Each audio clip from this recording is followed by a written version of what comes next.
Hey y'all! Today I'm going to be talking to you about building college community at Nashville State specifically. So before we get started, I want to go ahead and emphasize why I think it's really important that we have conversations about building community in college.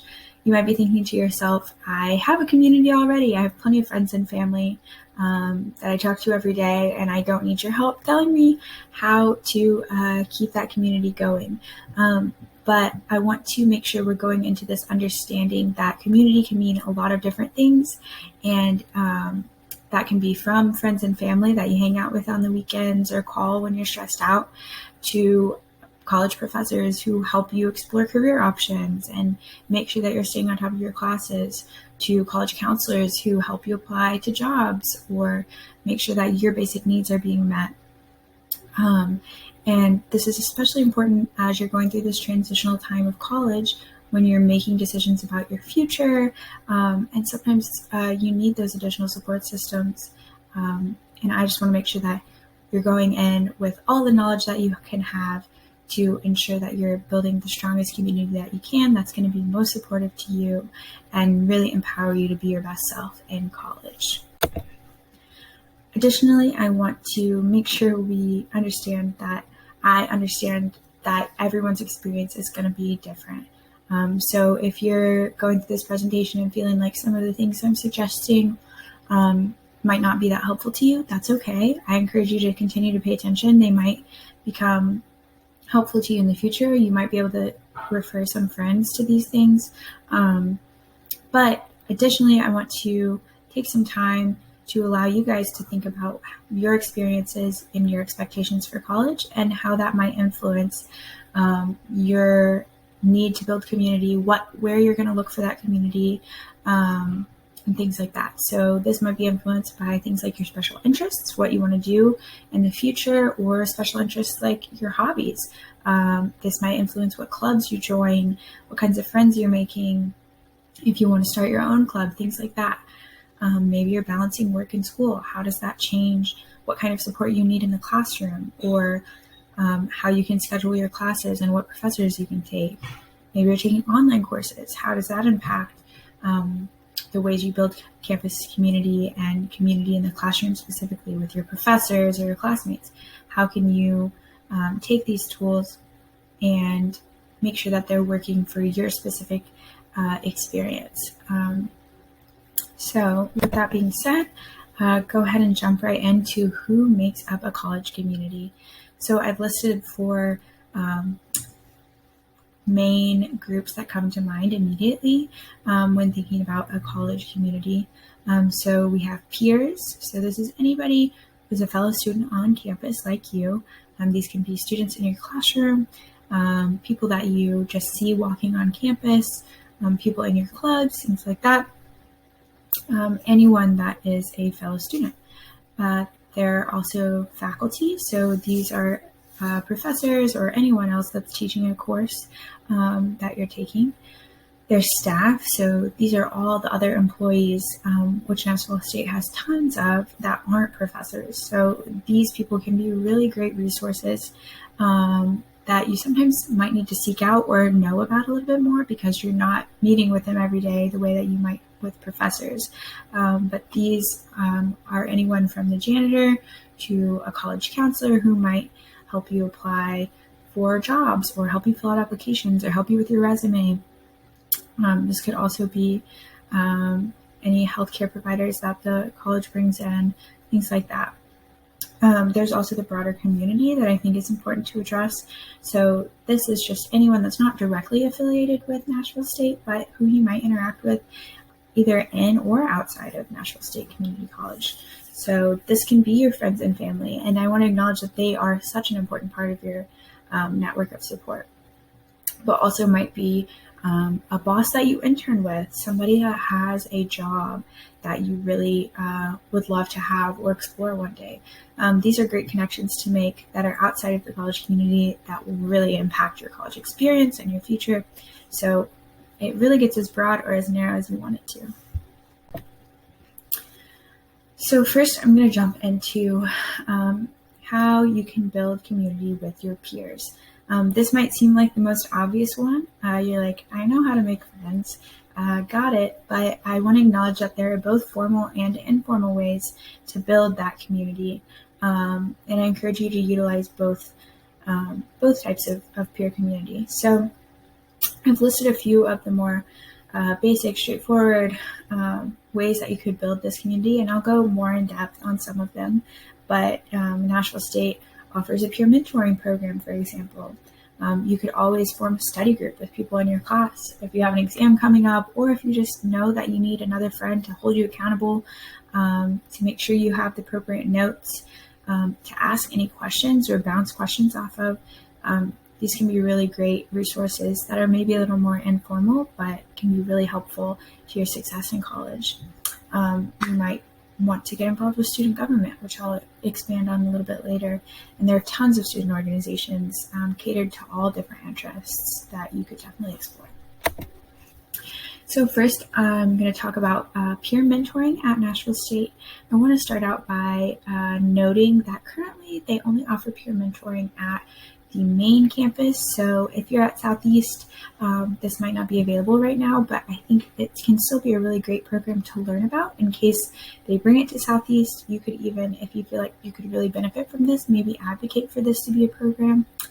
But with that being said, peer mentoring is a program that Nashville State has launched where fellow students are assigned first year students, and they help them with the process of applying for courses, answering any questions that they might have with their academics, or just navigating campus in general, helping them adapt to college life, things like that. And I pulled this little quote from their website that notes specific eligibility. So you have to apply to the peer mentoring program. Not everybody gets one, but to apply, you just have to be a freshman who has declared a major and has earned less than 15 credit hours. So 15 credit hours is usually about full-time student amount of hours to have. And as long as you haven't finished those, so like finish those courses, you should be eligible. But I wanted to note this so that if you are interested, you know you should probably apply sooner than later so that you haven't finished those 15 hours and you're still eligible. Additionally, like I said, not everyone is going to get a peer mentor, and especially if you're at Southeast campus, for example, they don't offer that currently, but there are still loads of ways to ask questions about adapting to college life or connecting with your academic advisor. On the website, on the Nashville State website, under the peer mentoring section, they have an email you can email to ask any questions at all, and they can give you additional support. Also, there are loads of other ways to build that peer mentorship on your own. So reaching out to older students in your major, people that have taken classes that you have, and just asking them questions can be a great way to get some perspective on what kinds of questions you have about college life, or specific academic questions or career questions and things like that. Those students have the knowledge, they've been in your shoes, and they can be really great resources. So I encourage you guys, even if this is not something that you have access to build that in other ways. Next, I'm going to talk a little bit about Student Government Association. So this is a group on campus that represents the student body and brings concerns or questions or organizes events alongside the administration. So if you have any problems or want something changed, they can be a really great resource to utilize. And if it's something that you guys are interested in, I would so encourage you to run for student government, see what the process of getting elected is, because it can be a really great resume builder, but also a really great way to feel connected to the college community if you're making a difference and making it better. So finally, for peer community building, there are loads and loads of student organizations, like I said, and some really cool ones that are really niche to specific interests. Like if you're really into gaming, I think there's a gaming club, but if you're really wanting to get a little bit more exposure to things in the health field, there are specific clubs for different health careers. and things like that. So I've included a little QR code here. If you want to scan it with your phone, you can go scroll through any and all of the student organizations, and I would encourage you to take note of some that seem really interesting to you that you think would be helpful. So next, I'm going to talk about building academic connections, and this can be predominantly with your professors and the faculty, but also beyond that with tutors and other employees who are there to support you academically. So here's a little picture of me with one of my professors in college. I really value the relationships I built with my professors. They helped me navigate what I wanted to do with my life, what my specific interests were. And these can be great relationships to build, not only for that help but in navigating life, but also to offer letters of recommendation and recommend you as a really good student and worker. So I encourage you to build those connections early because they can be really so helpful. Ways to do this is by going to office hours. They'll probably be listed at the top of your syllabus of when your professor is available to talk. You can go ask questions about your course, things like that. And also something I'm going to jump into next is tutoring, which can be another great way to make sure you're staying on top of your schoolwork and you're getting any questions you might have answered, because even though college is hard, it's expected to be hard, and there are really great resources to make sure you're getting that course material and getting the most out of your classes. So Nashville State has a really great tutoring system. You can schedule appointments on this website called Tutor Track, and in the Kisper building, you can meet with tutors. They still have a virtual option as far as I understand. So if COVID continues to be a little bit intense and you feel like that's a more comfortable option, you can totally do that. And also I would encourage you not to just rely on the school-sponsored tutors, but if your program has specific classes that are difficult, there might be previous students who could help tutor you in these courses and things like that. Reach out to your professors to ask if they have any recommendations. And this is just to ensure that you're really succeeding in your college courses. Also encourage you to utilize the Learning Center at Nashville State. This is on the main campus, but you can access computers, grow your study skills. They offer loads of workshops on academic skills and different kinds of programming. So that can be a really great resource as well for academic support.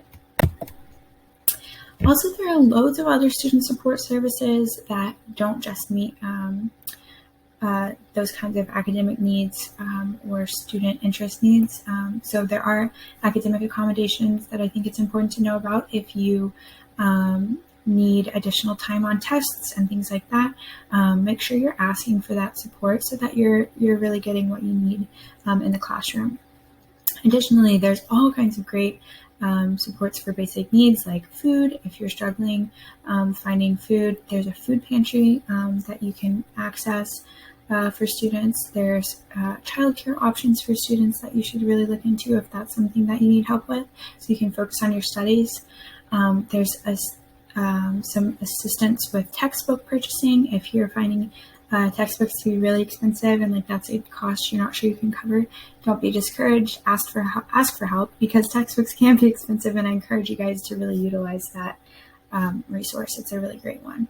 There's also transportation assistance if you're concerned that you might not be able to get to and from classes. Figure out what Nashville State can do for you.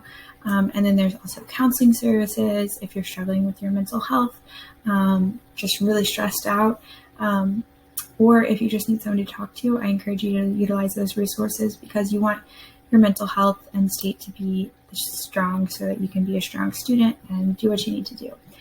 If you're looking for where to find any of these services, I encourage you to go to Nashville State's website, click current students, and go to student supports, and they should have all of this listed, where to find it, etc. Additionally, I encourage you to utilize our OCC staff, Mr. Perry and Mr. Corey. Mr. Perry's at the main campus and Mr. Corey is at the Southeast campus, and they're such great resources. If you have any questions about course registration, need some assistance with anything at all. They'd be happy to help. If you need to go take a little break, get a snack, I'm sure they'd be happy to have you in their rooms. Make sure you know where they are on campus, and I've included their emails here as well, if you want to reach out to them and see how they can support you. And like I said at the beginning of my presentation, I want to reiterate that while these are some really awesome supports that Nashville State offers, and I really encourage you to utilize them, it's not the only place that you can build your community. And if you find a lot of support in your family and friends, don't let that fall to the side. Be active in creating that community and maintaining that community, so that you can be your best self and you feel supported and connected to the world around you. Wrapping up, I hope that the one thing you take from this presentation is that you can self-advocate, ask for your needs to be met. Everyone around you at Nashville State, here at OCC, your friends and peers, they want you to succeed just as much as you do. And I want you to feel confident that you can ask for the help that you need to ensure that you are doing your best work and being your best self at Nashville State. I know you guys are going to do great, and I hope that you utilize some of these tips and knowledge about Nashville State moving forward. Good luck with your semester. Bye.